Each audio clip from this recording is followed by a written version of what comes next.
नमो खण्डमण्डलाकारं व्याप्तं येन चराचरं तत्पदं दर्शितं येन तस्मै श्रीगुरवे नमः। गुरुर्ब्रह्मा गुरुर्विष्णु गुरुर्देवो महेश्वर गुरुर्साक्षात् परब्रह्म तस्मै श्रीगुरवे नमः। ध्यानमूलं गुरोर्मूर्ति पूजामूलं गुरोर्पदम् मन्त्रमूलं गुरोर्वाक्यं मोक्षमूलं गुरोर्कृपाम्। आनन्दं परमसुखदं केवलं द्वन्द्वातीतं गगनसदृशं तत्त्वमस्यादिलक्ष्यम् एकं नित्यं विमलमचलं सर्वदा साक्षिभूतं भावातीतं त्रिगुणरहितं सद्गुरुं तं नमामि सद्गुरुं तं स्मरामि सद्गुरुं तं भजामि। नमो ब्रह्मण्यदेवाय गो ब्राह्मणहिताय च जगद्विताय श्रीकृष्णाय गोविन्दाय नमो नमः। मूकं करोति वाचालं पङ्गुं लङ्घयते गिरिं यत् कृपातमहं वन्दे परमानन्दमाधवम्। नमो श्री ब्रह्म विद्यां योग शास्त्रे नमः। श्री गुरुचरण कमलेभ्यो नमः। श्री कृष्णाय नमः। श्री कृष्णाय वासुदेवाय हरये परमात्मने नमः।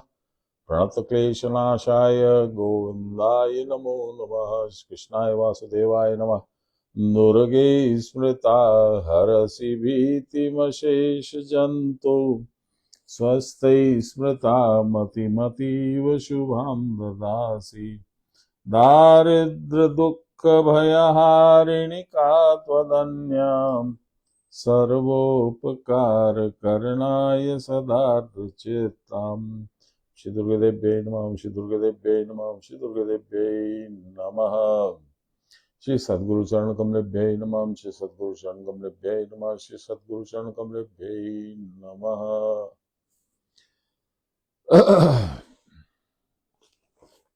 हम लोग आज छठे अध्याय का 26 नंबर श्लोक पढ़ेंगे। 25 नंबर श्लोक बहुत लंबा और बहुत अनूठा था। शनैः शनैः शनैः रूपमेद बुद्धया धृतिर्गृहतया आत्मसंस्थम मनः कृत्वा न किंचिदपि चिंतयेत। धीरे धीरे ऐसी स्थिति लाओ कि मन को आत्मा में संस्थस्थ कर दो, यानी वहां पे निवास करवा दो आत्मा का, और किसी भी चीज की कोई चिंता न करो।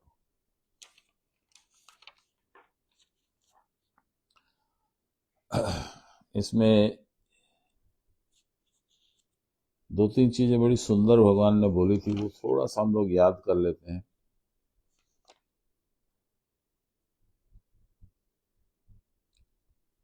पुरुष की अपेक्षा पर या श्रेष्ठ और कुछ नहीं है। पुरुष माने भगवान। वही काष्ठा अर्थात अंत है और वही परमागति है। परमागति को प्राप्त करने के लिए साधन करना आवश्यक है। गुरु के उपदेश के अनुसार साधन करते जाना ही ईश्वर शरणागति है। ये शरणागति जिसको हो गई है वही भगवत कृपा अर्थात परम शांति प्राप्त करते हैं। ये सर्व विषय निवृत्ति रूपी मन का कैवल्य पद, ये हम लोगों ने पढ़ लिया। उसके बाद जीवात्मा की भोग प्राप्ति की चेष्टा ही संकल्प या मन है। आप जरा समझिए मन के कैसे प्रकार है, मन के कैसा रूप है, मन के कैसा विचार आचार है।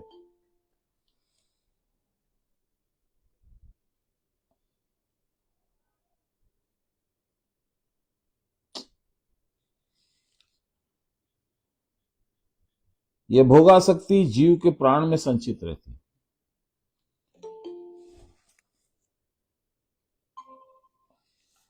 और अशुद्ध प्राण का कार्य भी यही है। प्राणायाम के द्वारा प्राण के शुद्ध होने पर भोग आसक्ति भी तिरोहित हो जाती है। मन में जो सब समय रहता है, ये पाऊं वो पाऊं, इसको एंजॉय करूं, वहां घूमूं, यहां जाऊं, ये खाऊं, ये पहनूं, ये पाऊं, और तब मन भी अशुद्ध संकल्प नहीं कर पाता। अतः मन भी तब शुद्ध हो जाता है। शुद्ध मन से ही शुद्ध बुद्धि की उत्पत्ति होती है। शुद्ध बुद्धि के अभ्यंतर आत्मा का निर्मल भाव प्रतिबिंबित होता है। आप समझ रहे हैं, आत्मा के चंचलत्व से भोगासक्ति से मन उत्पन्न होता है। प्राण के चंचल होने की वजह से, उसके चंचल होने से चित्त और बुद्धि अस्थिर चित्त अस्थिर बुद्धि उत्पन्न होती है। उसको तीनों को स्थिर करने पर ही आत्मा का दर्शन होता है। यही बोलना चाह रहे हैं। आज का श्लोक है, यतो निश्चरति मनश्चंचलमस्थिरम ततस्ततो नियम्येत तदात्मयेन्येव वशम नयेत। चंचल और अस्थिर मन जिस जिस विषय में स्वभाव दोष से दौड़ता है, स्वभाव दोष आप समझ रहे हैं, स्वभाव दोष में तो कोई, और उन विषयों से इस मन को प्रत्याहार करके आत्मा में ही वशीभूत करें। उन विषयों से सतर्क रह करके हमको थोड़ी दूरी बनानी होगी।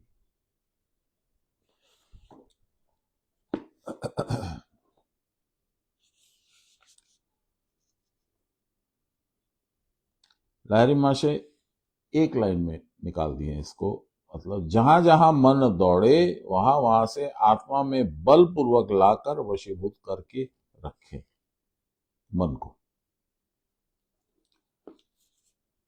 समाधि के 4 प्रकार के विघ्न होते हैं, लारी माशे बोल रहे थे, सान्याल बाबा बोल रहे थे।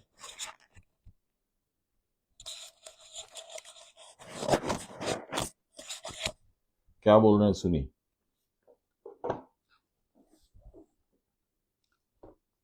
कषाय कड़वा, विक्षेप लय और रसास्वाद, ये क्या है? 4 प्रकार समाधि के। स्मृति संस्कार के द्वारा मन में विषय तृष्णा जाग उठे तो इसे बलपूर्वक विषयों से लौटाना पड़ेगा।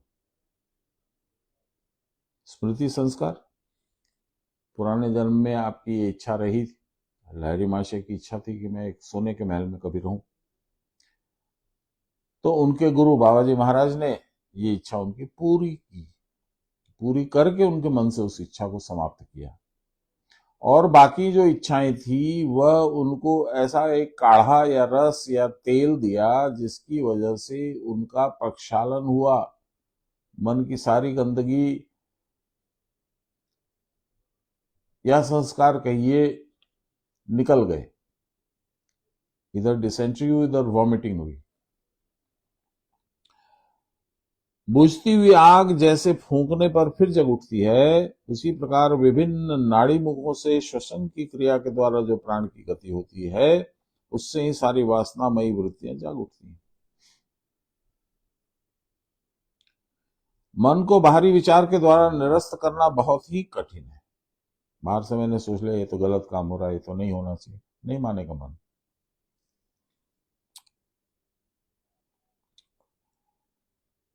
अत्यंत विक्षिप्त अवस्था में अथवा निर्धार्त होने पर प्राणायाम में मुद्रा आदि करने की व्यवस्था है। ऐसा करने पर फण निकाले हुए सर्प के मस्तक पे जैसे दंड प्रहार करने पर वो अपना सिर झुकाने के लिए बाध्य हो जाता है, उसी प्रकार चित्त की विक्षेप आदि वृत्तियों का अवसान होता है। मन जब स्वस्थ रहता है तब ठीक विचार आदि कर सकता है, परंतु अत्यंत लय विक्षेप के समय वह सब न जाने कहां चला जाता है। फिर जिनको प्राणायाम करने का अभ्यास है, इच्छा न होते हुए भी यदि 2-4 प्राणायाम भी कर लें तो शत्रुओं के प्रबल आक्रमण से रक्षा प्राप्त कर सकते हैं। विकल्प, निद्रा, अति भोजन आदि व्यापार समाधि के विरोधी हैं, परंतु ये ही मन को अत्यंत प्रिय है। इसलिए जब तक एक बार मन आत्मा के अंतःपुर में प्रविष्ट नहीं होता, ये सारे विघ्न तो रहेंगे। इस बात को लक्ष्य में रखना आवश्यक है कि दौरात्म्य जितना हो सके कम हो। मन को निरंतर वैराग्य की बात सुनाकर विषयों के हेयत्व को समझाना पड़ेगा। समझाने से मन मानता नहीं है, बाबा बोल रहे हैं तो ठीक है। आहार अधिक होने पर अथवा अधिक निद्रा से आच्छन्न भाव आता है, इसलिए ऐसा प्रयत्न करना चाहिए कि यह भाव आगे न बढ़ पाए। इस प्रकार लय विक्षेप से अपने को बचाना होगा। सुखा स्वाद अनुरूपी, सुख को हरदम सुख में रहने का जो स्वाद है, एक और विघ्न है, वह भी एक विघ्न है, वह भी अत्यंत प्रबल विघ्न है। इस बात में मेरे को दुख होगा, मैं यहां नहीं जाऊंगा, मैं ऐसा नहीं करूंगा, मैं साधन नहीं करूंगा, इसमें दुख होता है, शरीर को कष्ट होता है, समय लगता है, मैं नहीं करूंगा। दूसरे विघ्नों को तो विचार के द्वारा, साधनाभ्यास से, दृढ़ प्रयत्न के द्वारा दूर कर सकते हैं, परंतु इसको नष्ट करना बहुत कठिन है। सुख की आशा, बल्कि यह भी कह सकते हैं कि यह दुस्साध्य है। इस विघ्न का स्वरूप इस प्रकार है। साधन में कुछ अग्रसर होने पर जब कोई सिद्धि प्राप्त हो जाती है, कुछ दिख जाता है, कुछ मुंह की बात सही हो जाती है, तब मन उसमें ही डूब जाता है। उसकी अपेक्षा विशुद्ध निरुद्ध भूमि में प्रवेश करना भी नहीं चाहता। इसीलिए बाबा ने कहा था, ब्रह्मा विष्णु महेश्वर स्थिति হবে जीते, थुथुर मतन एगिए, थुथुर मतन फेले दिए एगिए जीते হবে, और आगे जाना है। अभी तो खाली कुछ अनुभूतियां दिखी हैं, कुछ लाइट फाइट दिखी है, कुछ आकृति दिखी है, कुछ बस।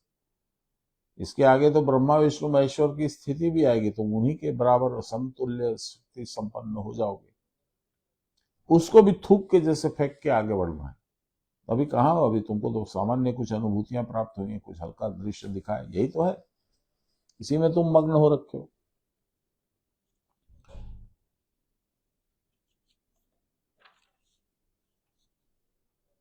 जहां लोक प्रतिष्ठा होती है, फेम, वहीं मन लोलुप होकर बैठ जाता है, हटने का नाम भी नहीं लेता। भगवत कृपा से पर वैराग्य की प्राप्ति होने पर यह दोष दूर हो सकता है। और कषाय रूपी विघ्न साधन की प्रथम अवस्था में होता है। शुरू में कषाय मतलब कड़वा लगता है, क्या कर रहे हैं हम, कुछ तो लाभ होता नहीं है। इसीलिए हम लोग को गीता में भगवान ने बतलाया है, तद अग्रे विषमिव, शुरू में विष जैसा कड़वा लगता है, खराब लगता है। साधन में रस न मिलने के कारण यह अच्छा नहीं लगता। ये हो गया 26। 27 पढ़ रहे हैं हम लोग। 27 नंबर श्लोक है, प्रशांत मनसं येन योगिनं सुखमुत्तमम् उपैति शांत रजसम ब्रह्मभूतम अकल्मषम। रजोगुण से मुक्त यानी संकलन करने की इच्छा से मुक्त, संसार का विषय भोग करने की इच्छा से मुक्त। मेरे पास जमीन हो, मेरे पास पैसा हो, मेरे पास ये हो, मेरे पास मान हो, सम्मान हो, ये सब इच्छाओं से मुक्त, ये रजोगुण से मुक्त होने की निशानी है। प्रशांत चित्त, जिसका चित्त उछल कूद नहीं करता कि मुझे ये बड़ा आदमी होना है, मुझे टाटा बिरला अंबानी अडानी का कंपैरिजन करना है, मुझे ये करना है, वो करना, वो सब कुछ नहीं। प्रशांत चित्त, जो मिला वही संतुष्ट है, जितना प्राप्त है उतना पर्याप्त है, निष्पाप ब्रह्म भाव को प्राप्त होते हैं। इसी योगी को उत्तम सुख आश्रय करता है।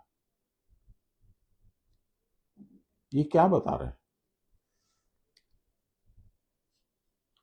ये बता रहे हैं ध्यान के बाद समाधि और समाधि के बाद की प्राप्ति क्या मिलेगा।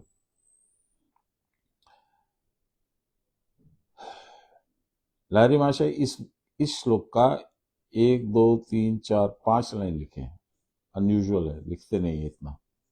भली भांति रात दिन मैं कुछ नहीं, मेरा भी कुछ नहीं, क्रिया की परावस्था में रहकर धारणा ध्यान समाधि करते हुए सुख से उत्तम रूप में रहे। यानी समाधि की स्थिति बता रहे हैं।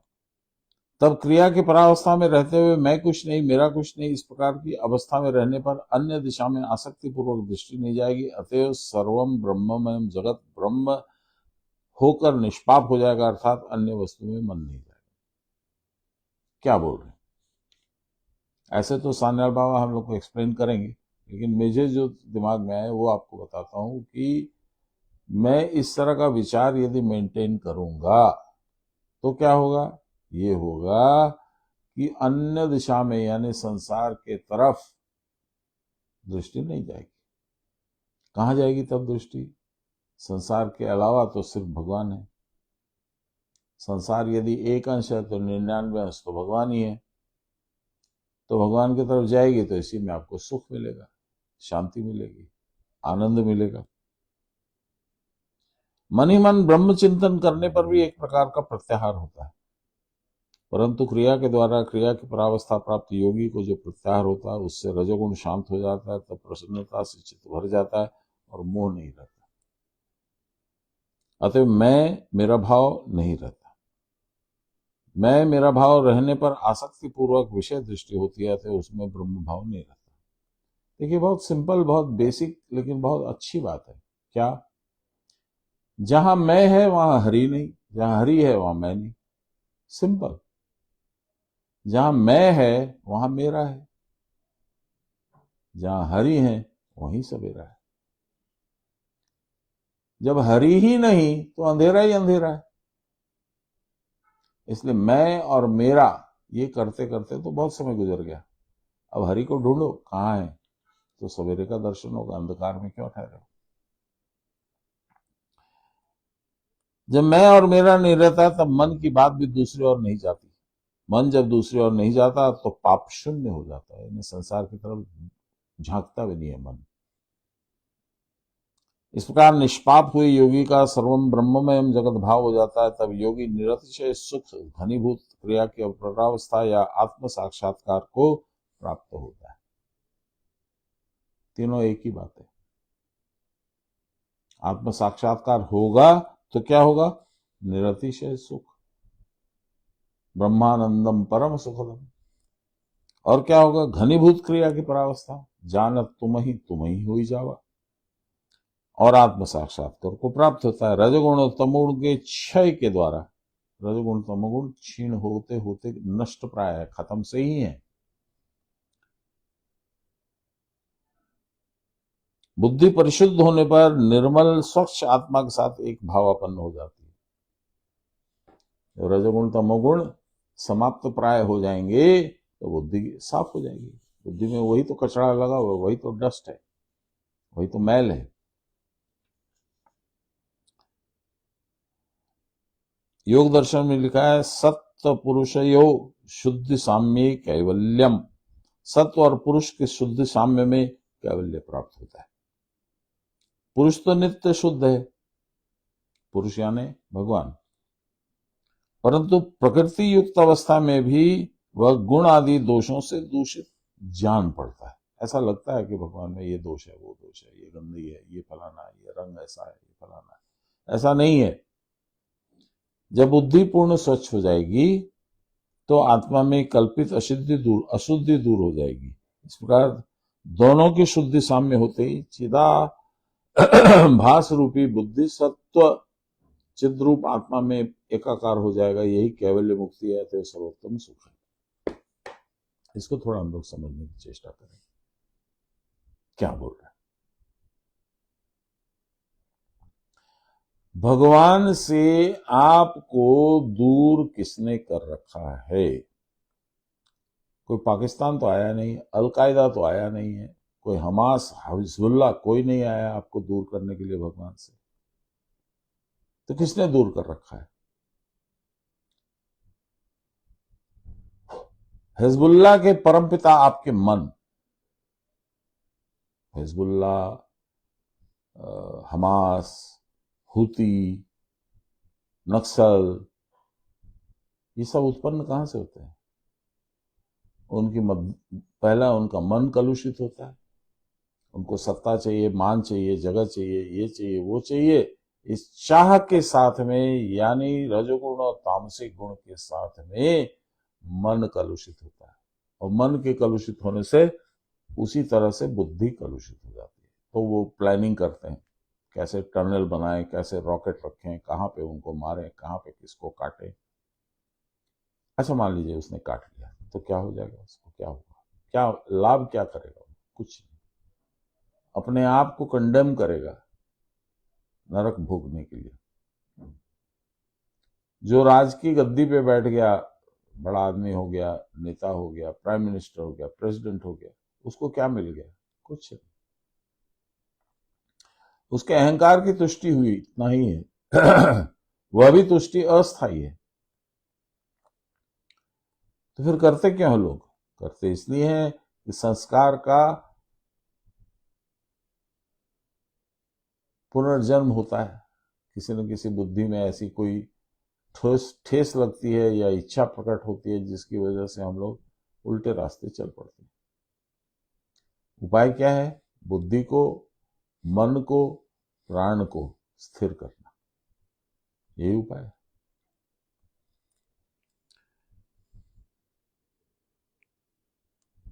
इस प्रकार दोनों के शुद्ध साम्य होते ही चिदाभास रूपी बुद्धि तत्व चिद्रूप आत्मा में एकाकार हो जाता है।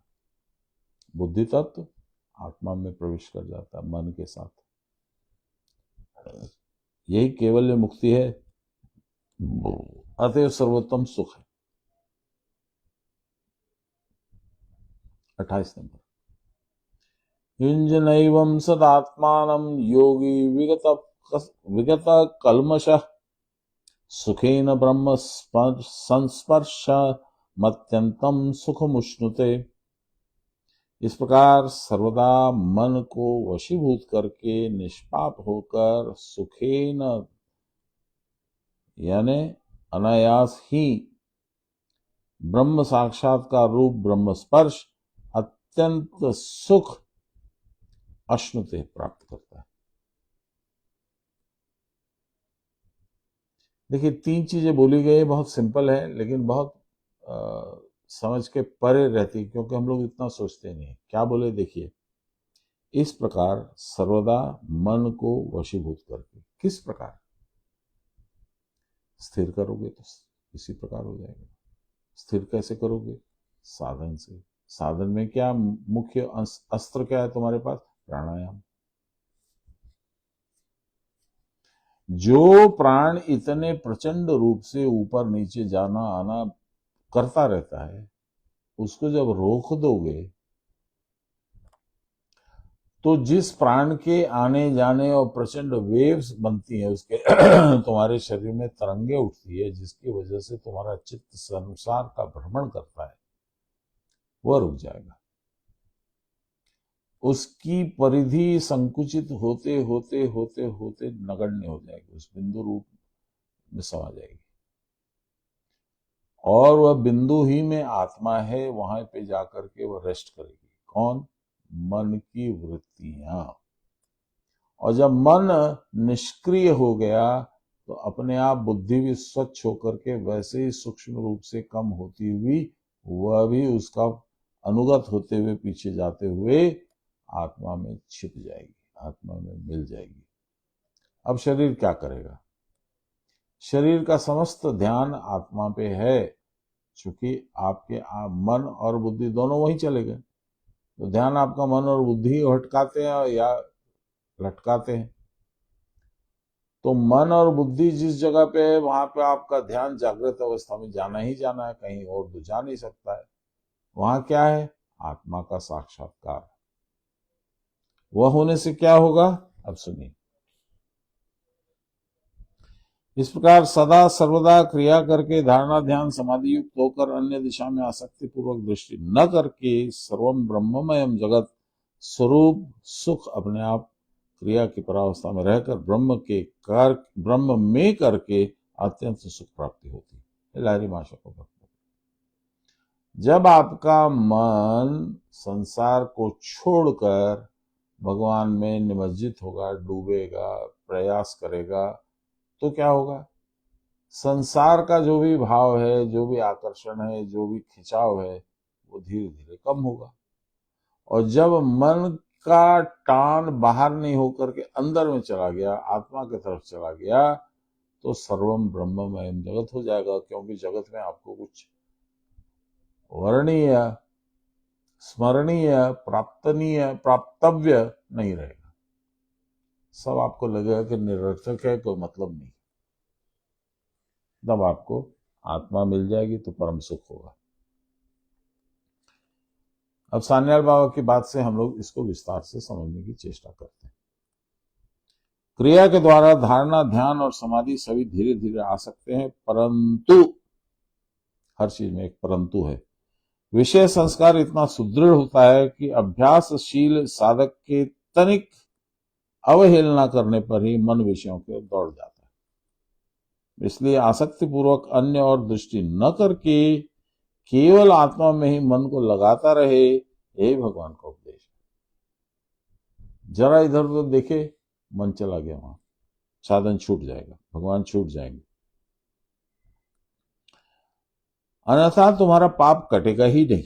इस प्रकार अभ्यास के फलस्वरूप योगी पाप शून्य होता चला जाता है, अर्थात फिर उसका मन आसक्ति पूर्वक अन्य दिशा में नहीं दौड़ता। अन्य दिशा का मतलब यह संसार।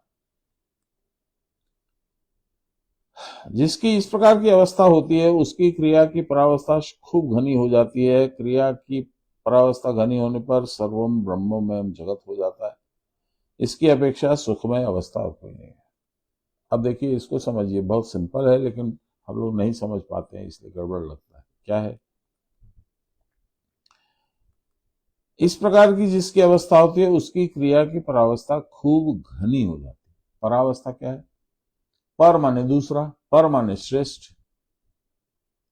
आपकी जो भी अवस्था है, जागृत अवस्था जिसमें आप संसार को देख रहे हैं, उस अवस्था से श्रेष्ठ अवस्था, उस अवस्था से दूसरी अवस्था।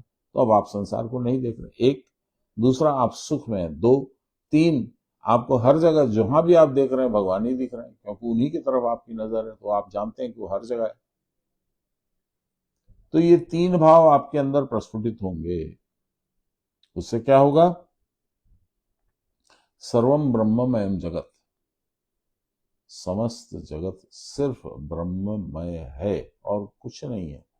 ब्रह्म के अलावा जिस जगत में तुम इतना कुछ देख रहे थे, आसक्ति पूर्वक ताड़ रहे थे, पाना चाह रहे थे, भोगना चाह रहे थे, वो कुछ है ही नहीं। यह तुमको स्पष्ट समझ में आएगा। इसकी अपेक्षा सुखमय अवस्था और कोई हो नहीं सकती। इसमें न भय है, न विद्वेष। तब देह मन और प्राण तीनों विक्षेप शून्य हो जाते हैं, बुद्धि आत्माकार को प्राप्त होती है। प्राण एकदम स्थिर, मन एकदम स्थिर, बुद्धि एकदम स्थिर, झंझट कहां है फिर?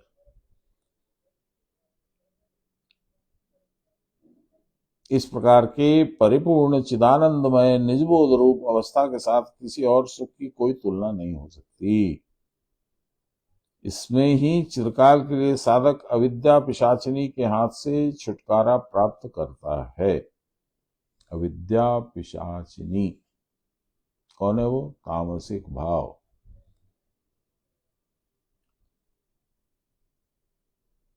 इसको सर्वोत्तम सुख कहते हैं, क्योंकि विधेय मुक्ति या निर्वाणावस्था की प्राप्ति के बाद फिर सुख दुख का बोध नहीं होता। निर्वाणावस्था के बाद सुख दुख का बोध क्यों नहीं होता है? क्योंकि सुख दुख बोध होने के इंस्ट्रूमेंट, जैसे टेम्परेचर के लिए थर्मोमीटर है, एटमॉस्फेरिक प्रेशर के लिए बैरोमीटर है, उसी तरह सुख दुख का बैरोमीटर, थर्मोमीटर आपका शरीर, आपका मन है। शरीर पे वह सुख या दुख की तरंग आएगी, उसको इंद्रिय द्वार से आप अंदर लेंगे, वो मन को बताएगी कि देखिए मेरे को सुख है या मेरे को दुख है, और मन उसको अपनी बुद्धि के पास भेजेगा कि इसका उपाय कर कि ये सुख हमको मिलता रहे और ये दुख जो है ये हमको न मिले। आप इसी में लग जाओगे।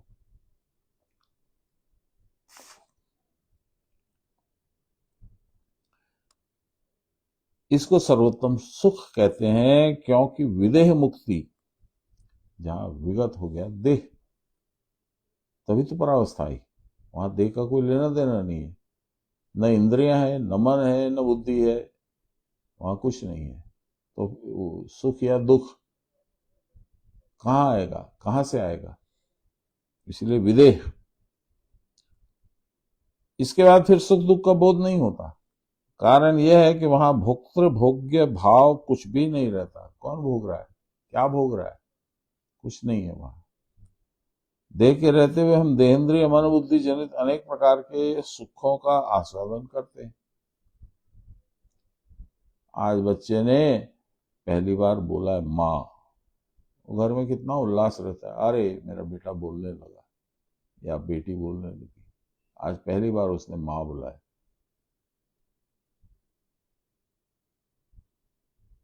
क्या मिल गया आपको? कुछ नहीं। उसके बाद बच्चे ने पहला अन्न प्राशन किया, पहला बार अन्न खाया, बहुत उल्लास, बहुत उत्साह। क्या मिला आपको? कुछ नहीं। एक झूठी उम्मीद, ये तो मेरा बच्चा है, इसका तो सुख हो, इसको तो सब तरह से सुरक्षा मिले, आनंद मिले, ये बढ़े, फले फूले और मेरे को भी आनंद दे। कोई किसी को आनंद नहीं दे सकता है। सुखस्य दुखस्य न को अपि दाता परो ददाति इति कुबुद्धिरेषा अहम करोमिति वृथाभिमान स्वकर्म सूत्रो ग्रथितो हि लोक। ये मैं कई बार सुना चुका हूँ, इसलिए बार बार इसको बोलूंगा नहीं। बस यही है कि सुख या दुख देने वाला दूसरा कोई नहीं है। सुख या दुख जो भी तुमको चाहिए वो तुम्ही को अर्जन करना पड़ेगा, अपने को खुद को प्राप्त करना पड़ेगा। और ये सुख या दुख दोनों की प्राप्ति का स्थान है तुम्हारी देह। जब तक देह है तब तक सुख दुख लगे रहेंगे। देह के रहते हुए हम देहेंद्रिय मन बुद्धि जनित अनेक प्रकार के सुखों का आस्वादन तो करते हैं, परंतु जीवन मुक्त योगी को अविद्या नाश होने पर जो मुक्ति का सुख अनुभव होता है उसको इन सारे सुखों की तुलना में सर्वोत्तम कह सकते हैं। जीवितावस्था में समाधि लाभ होने पर भी वह बीच बीच में भंग होती है। जब भंग होती है तो हमारी समझ में आ जाता है कि जिस सुख का भोग हो रहा था उसकी तुलनाएं ये सब जागतिक इंद्रिय जनित सुख से कितनी तुच्छ है। इसलिए फिर उनकी और मन ताकना नहीं चाहता। मन को निष्पाप अवस्था में रखने के लिए पाप रूपी मन के पाप रूपी मलों में परिचय होना आवश्यक है।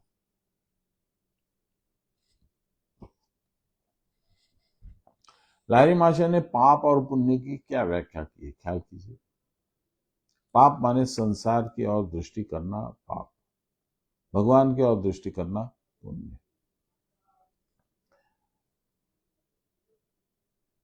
तो ये दृष्टि कैसे हो सकती है? ये दृष्टि हो सकती है कि आप अपने मंदिर में जाइए, भगवान की फोटो लगी है या मूर्ति लगी है, उसको दर्शन कर लीजिए और हाथ जोड़ लीजिए और उसे कहिए कि भगवान वो मेरे पास रहिए। इससे क्या होगा? कुछ नहीं, चित्त थोड़ा शुद्ध होगा, विशेष कुछ उपलब्धि इसमें नहीं होगी। तो अब क्या करना है? आपके अपने दर्पण को सफा करना है जिससे भगवान की छवि दिखे। दर्पण कैसे साफ होगा? प्राणायाम के द्वारा। प्राणायाम के द्वारा एक और काम होगा, दर्पण साफ होगा, नंबर 1। नंबर 2, उस पर जो पर्दा रखा हुआ है वो हट जाएगा, जिससे कि स्पष्ट झलकने लगेगी प्रभु की छवि। इसके लिए बाहर की तरफ से बाहर की तरफ पीठ कर लेनी होगी और भगवान की तरफ लग जाना होगा। वो कैसे होगा? कबीरदास जी ने बताया है, गुरु बसें बनारसी और चेला सागर तीर, ज्यों ज्यों गुरुगुण उपजय निर्मल हो तो शरीर। गुरु बसें बनारसी यानी वो घुस के भ्रमी, इसको क्या कहते हैं, भ्रामरी गुफा में ही रहते हैं गुरु, कुटस्थ के अंदर ही रहते हैं, और संसार में रहते ही नहीं है, उधर कोई नजर ही नहीं आता उनको, भ्रामरी गुफा में घुसे रहते हैं। और चेला को संसार ही दिखता है, उसी की कामना, उसी की इच्छा, उसी को प्राप्त करने की उम्मीद। तो वो सागर के किनारे यानी भव सागर के किनारे यानी संसार के किनारे बैठा रहता है। गुरु जहां बैठे हैं आनंद में, वो वहां बैठा उम्मीद में। ज्यों ज्यों गुरु गुण उपजय, गुरु का ये सोच, गुरु की ऐसी अवस्था, गुरु के गुण जैसे जैसे चेले में प्रवेश करेंगे, उसको ऊंचा उठाएंगे, शुद्ध करेंगे, वैसे वैसे मन की मैल रूपी कामना जो संसार की है वह घटती चली जाएगी। मन को निष्पाप अवस्था में रखने के लिए पाप रूपी मन के पाप रूप मलों में परिचय होना चाहिए। यही है मल, संसार आसक्ति।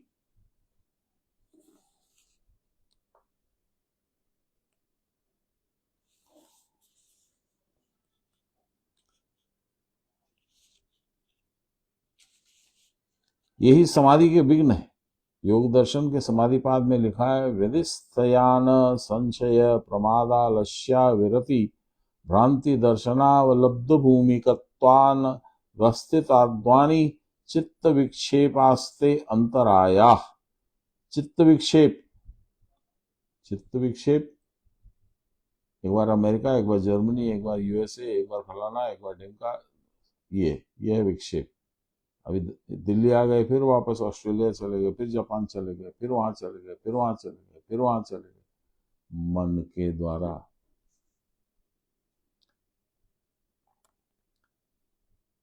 चित्त विक्षेप के 9 विघ्न हैं। चित्त के हेतु, चित्त विक्षेप के हेतु, ये किस कारण से होता है? इतना चित्त का जो ब्रह्मांड भ्रमण है, ये क्यों होता है?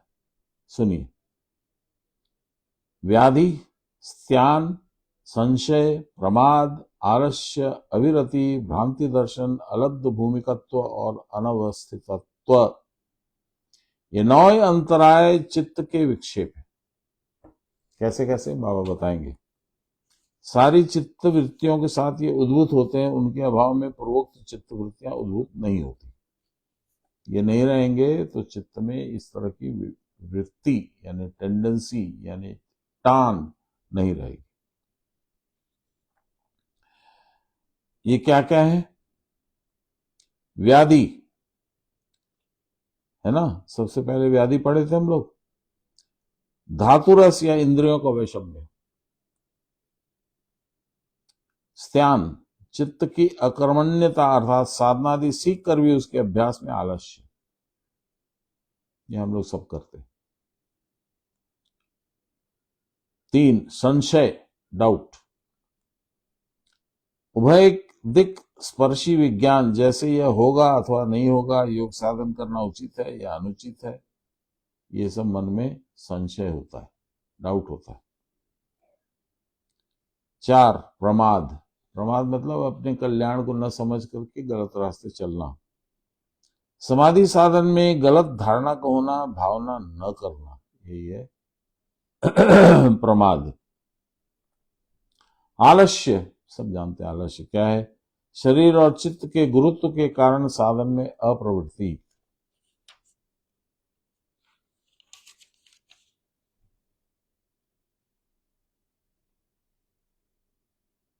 अविरति, विषय सन्निकर्ष के कारण अथवा विषय भोग रूपी तृष्णा। विषय सन्निकर्ष के चलते विषय की ही और ताकते रहना, विषय के बारे में ही सोचते रहना, विषय को प्राप्त करने की ही चेष्टा करते रहना, यही है अविरति, एंडलेस।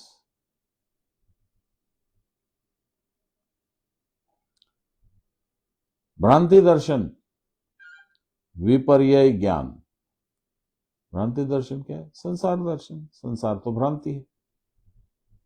ओहो, मेरा बेटा बड़ा हो गया, अब मेरे को बहुत आनंद देगा, मेरा सारा भार हटा देगा। कुछ नहीं हटाएगा।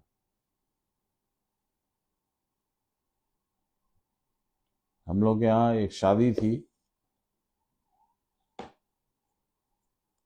तो बारात को सी ऑफ करने के लिए लड़की के पिताजी आए। अपने परिवार के वही सबसे बड़े थे, और इधर से हम लोग वर पक्ष के थे, तो वर पक्ष में सबसे सीनियर थे मेरे ताऊजी। वो बेचारे नर्वस थे, क्योंकि ताऊजी के बच्चों की उम्र के थे, वो काफी डिफरेंस था एज में। तो उनको कुछ समझ नहीं आ रहा था क्या बोले, तो एक ही बात बार बार दोहरा रहे थे, लड़की आपकी होगी, लड़की आपकी होगी, लड़की आपकी। ताऊजी ने 5-10 मिनट धैर्य से सुना, कुछ नहीं बोला। मैं वहीं बैठा था उनके बगल में। ताऊजी ने कहा, अरे तुम क्या बोलते हो, लड़की तुम्हारी होगी, लड़की तुम्हारी होगी। लड़का तुम्हारा हो गया, वो तुमको नहीं दिख रहा है। अभी हम कुछ उसको काम बोलेंगे तो वो नहीं करेगा, और तुम बोलोगे तो दौड़ दौड़ के करेगा। तो किसको लाभ हुआ बोलो? बेचारे शर्मा गए, मुस्कुरा करके हाथ जोड़ा, बस और कुछ नहीं। लेकिन मूल बात इसमें सत्यता यह है, देखिए क्या बोल रहे हैं यहां भगवान, भ्रांति दर्शन। जो चीज हमारे काम की नहीं है उसको परम उपयोगी मानना। संसार भ्रमण, संसार ग्रहण। और जो चीज हमारे लिए परम उपयोगी, परम कल्याणप्रद है, भगवान उनकी तरफ नजर भी नहीं डाला। ये भ्रांति दर्शन। अलब्ध भूमिकत्व, समाधि भूमिका का अलाभ। अभी समाधि भूमिका कहाँ है? अभी तो हम लोग को ठीक से वो भी नहीं होता है, अंत वाली जो क्रिया है, थॉटलेस कंडीशन, वो नहीं होता है। अनवस्थितत्व, लब्ध भूमि में प्रयत्न की शिथिलता के कारण चित्त की अप्रतिष्ठा। यानी हम कभी कभार नशे में पहुंच भी गए, भगवान की ऐसी कृपा हुई कि आपको नशा दे दिया, आपको परावस्था के करीब पहुंचा भी दिया, तो वहां टिक नहीं पाते, क्योंकि मन में वो स्थैर्य है नहीं। मन में चंचलता है, वो चंचलता जब हावी हो जाती है, भारी हो जाती है, तो मन वहां से निकल जाता वापस। समाधि का प्रतिलंब निष्पत्ति होने पर चित्त अवस्थित होता है, जब 9 प्रकार के चित्त विक्षेपों को योगमल, योग प्रतिपक्ष या योग अंतराय कहते हैं।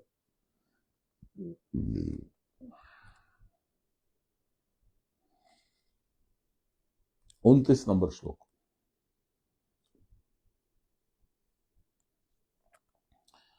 सर्वभूतस्थमात्मानं सर्वभूतानि चात्मनि ईक्षते योग युक्तात्मा सर्वत्र समदर्शनः। योग समाहित चित्त पुरुष जो सर्वत्र समदर्शी है, अर्थात ब्रह्म का दर्शन करता है, ऐसा योगी आत्मा को सब भूतों में स्थित और सब भूतों को आत्मा में ही देखता है। ये मैंने आप लोगों से कई बार चर्चा किया है। ये श्लोक दूसरी टाइम में, दूसरी जगह पे कई बार भगवान ने कहा है, यो माम पश्यति सर्वत्र सर्वंच मयि पश्यति। जो हर जगह पे मुझे देखता है और हर एक के अंदर भी मुझे ही देखता है, वही देखता है, बाकी कोई देखता नहीं है। ये भगवान की अलग श्लोक में ये व्याख्या है। वही श्लोक है ये, उसी का पैरेलल श्लोक है।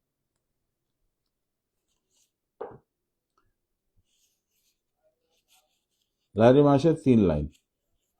मैं सब भूतों में हूं, अर्थात ये आत्मा ही सब जीवों के भूत यानी कि भूतों में होती है। सब भूतों का आत्मा इस आत्मा में ही जीव में है। धारणा ध्यान समाधि करके क्रिया की प्रावस्था में रहकर देख पाते हैं।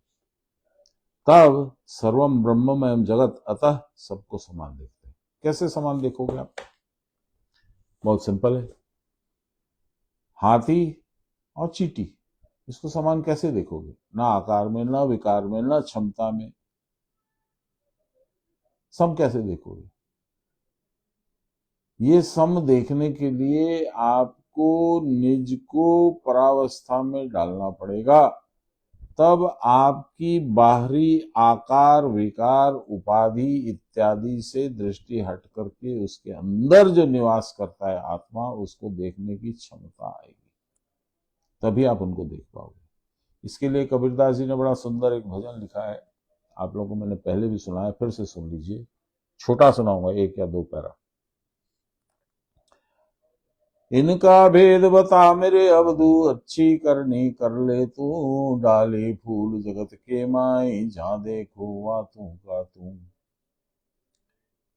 इनका भेद बता मेरे अवधू, अच्छी करनी कर ले तू, डाले फूल जगत के माई, जहां देखो वहां तू का तू।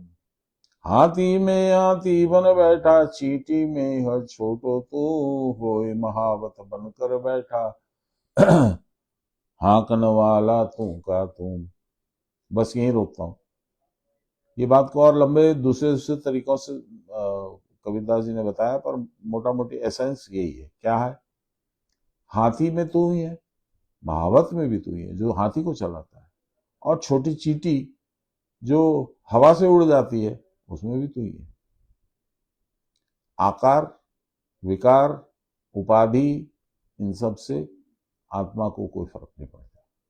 सूक्ष्माति सूक्ष्म है आत्मा, इसलिए चींटी में भी वही है, हाथी में भी वही है।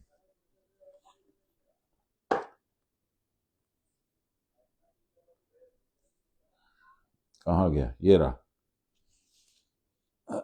समाधि अवस्था को प्राप्त व्युत्थित योगी का अनुभव कैसा होता है, यही यहां बतलाते हैं। जब वह समाधिस्थ रहते हैं, यानी समाधि में बैठे हैं, ध्यान लगा हुआ है, तब ब्रह्मादि स्थावरंत पदार्थ, कोई दृश्य पदार्थ नहीं रहता। ब्रह्म से लेके स्थावर, जहां पे ब्रह्मांड का अंत होता है, वहां कोई दृश्य पदार्थ नहीं है, कुछ भी नहीं दिखता है, सब सर्वम ब्रह्ममय जगत हो जाता है। और वही योगी जब प्रारब्धवश व्युत्थित होते हैं, समाधि से उठते हैं, तब वह जगत प्रपंच को प्रतिभाषित होते हुए देखते हैं। सही, उनको दिख रहा है सामने जगत प्रपंच, परंतु उस देखने में भी एक विशेषत्व होता है। ये महर्षि पराशर और सत्यवती की कहानी है, जो मैंने अपनी किताब में भी लिखी है। वेद व्यास का उत्पन्न होना इसी कहानी का अंत है। क्या है ये? सुनिए। उस समय जिस जगत को वह देखते हैं, यानी कौन देखते हैं? पराशर, परावस्था से जिसका क्षरण हो गया, ऐसे योगी जब जगत को देखते हैं, जगत यानी कि सत्यवती, सत्य जैसा, सत्य नहीं, उसको जब देखते हैं ऐसे ऋषि, तब क्या होता है? ब्रह्म काराकारित होता है। उस समय जिस जगत को वह देखते हैं वह ब्रह्मकार आकारित होता है। उस समय सत्यवती नामक स्त्री नहीं रहती, उस समय शांतनु नामक राजा नहीं रहता है, उस समय कोई नहीं रहता है, उस समय सिर्फ ब्रह्म सत्ता रहती है। क्योंकि क्रिया के परावस्था में जगत का स्वरूप उनको अवगत होता रहता है, एक ब्रह्म के सिवा और कुछ है ही नहीं, यह उनके सुस्पष्ट बोध का विषय बन चुका होता है। क्रिया की परावस्था में उनको जो ब्रह्म दर्शन हुआ था, समाधि के टूटने के बाद अब वह अवस्था नहीं रही, अब उनको ब्रह्म दर्शन नहीं हो रहा है, या हो भी रहा है तो अस्पष्ट। उनका जगत दर्शन अवरुद्ध न हुआ। उस अवस्था में क्या उनका समदर्शन टिक सकता है? अब तो जगत का दर्शन चालू हो गया। अभी तक समाधि में जब संपूर्ण अवस्था में निमज्जित थे, तब तक तो ब्रह्म का दर्शन नहीं हो रहा था, भगवान नहीं, ये संसार नहीं दिख रहा था। अब भगवान की स्मृति तो छूट रही है धीरे धीरे, और संसार प्रगाढ़ रूप में सामने आ रहा है। तो कहते हैं कि उस समय क्या उनका समदर्शन टिक सकता है? हर जगह ब्रह्म को देख सकते हैं? जवाब देते हैं, यदि टिकता है तो असंख्य जीवों को निरंतर क्लेश भोगते देखकर वह भी क्लिष्ट हो जाएंगे, उनको भी तकलीफ होगी, करे कितनी तकलीफ पा रहा है। परंतु उस अवस्था में सुख का समदर्शन न होगा तब उनकी शांति और आनंद कैसे स्थायी होंगे। अज्ञानी सबको समान नहीं देख सकता, अतः दूसरों के दुख में उनको भी क्लेश नहीं भी हो सकता है। परंतु समदर्शी सबके आत्मा में अपने आप को देखता है, अतः उनके दुख भोग के साथ भी उसको भी दुख भोग करना पड़ता है। तब तो आत्मदर्शन में हानि के सिवा लाभ है ही नहीं। इतना कुछ करके हम दूसरे का दुख अपने ऊपर ले ले, ये कौन सी बुद्धिमानी की बात है। ऐसी बात नहीं है, उसका समदर्शन होता है ज्ञान के द्वारा, और जीव को अशांति या दुख होता है अज्ञान के कारण। ज्ञान दुख का निवारक है, औषधि है। ज्ञान हो जाएगा तब दुख खत्म हो जाएगा। जैसे फीवर होता है तो हम लोग वो डोलो 600 लेते हैं ना, वैसे ही।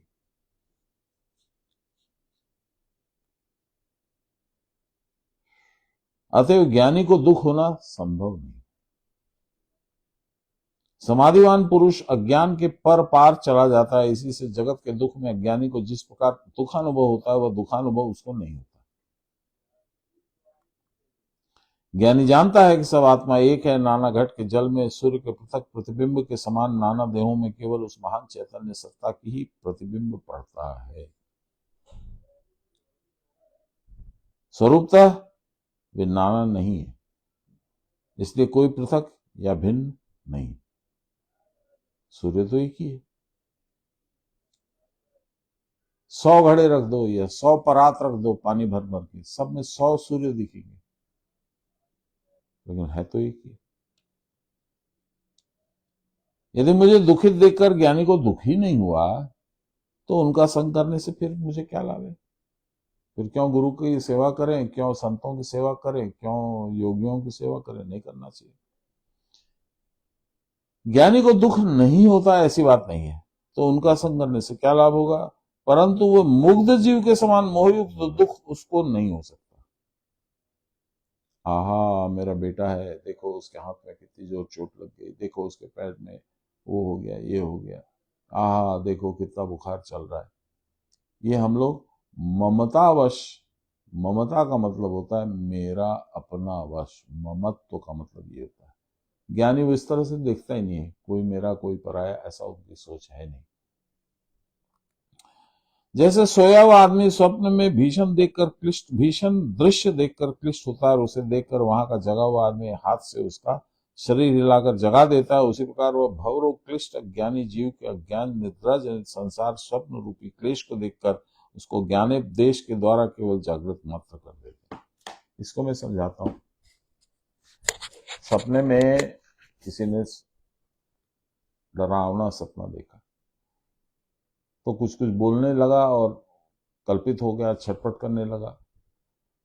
तो बगल वाला आदमी बोला, अरे भाई कुछ नहीं है, तुम सपने में हो, तुमको ये जो दिख रहा है ये डरावना जो कुछ भी है, जानवर है, राक्षस है, जो कुछ भी है वो कुछ है नहीं, खाली तुम्हारा सपना है। तो वो आंखें खोलता है और उसका वो सपना जो डराने वाला था वो गायब हो जाता है। तो जो ज्ञानी है वही ऐसा कर सकता है। इसीलिए गुरु परंपरा का इसका फंक्शन यही है कि हम लोग जो संसार को देख के डरते हैं, उस डर को भगाने के लिए भगवान ने 3 चीज बोली है। एक तो बाबा ने मुझे नोट कराया था, ए तो डायरीटा बेर कर, एटा जेटा बोलছি ওটা नोट कर।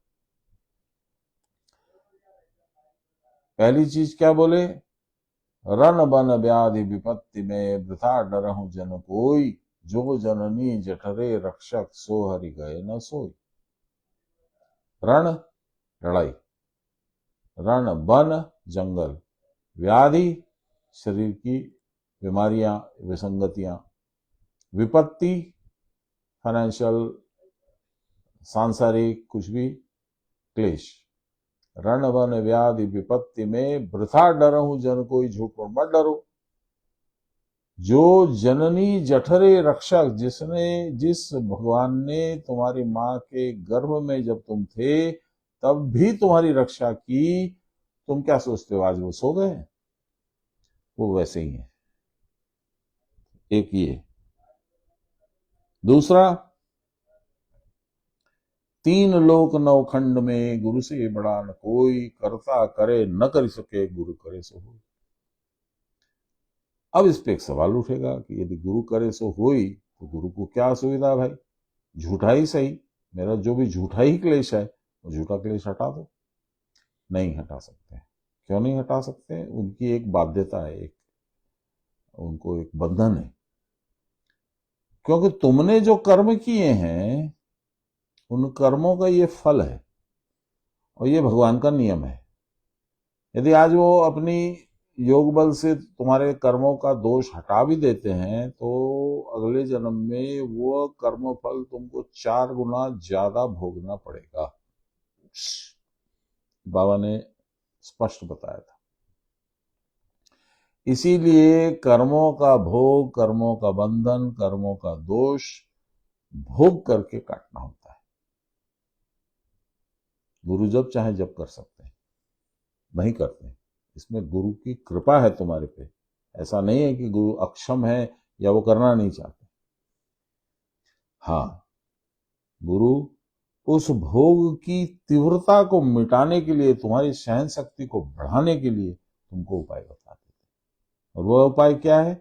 शरीर से अपना ध्यान हटा लो, भगवान में अपना ध्यान लगा लो, यही उपाय।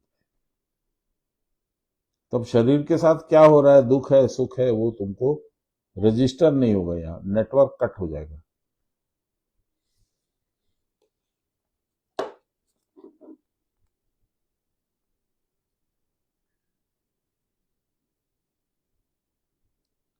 निद्रा जनित संसार स्वप्न रूपी क्लेश को देखकर उस ज्ञानोपदेश के द्वारा केवल जागृत मात्र कर देते हैं, उसको उठा देते हैं गुरु।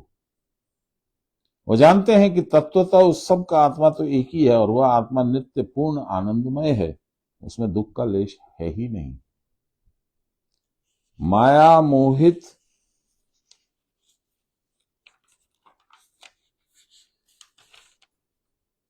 अज्ञानी जीव को यह आत्मदृष्टि नहीं होने के कारण ही क्लेश का अनुभव होता है।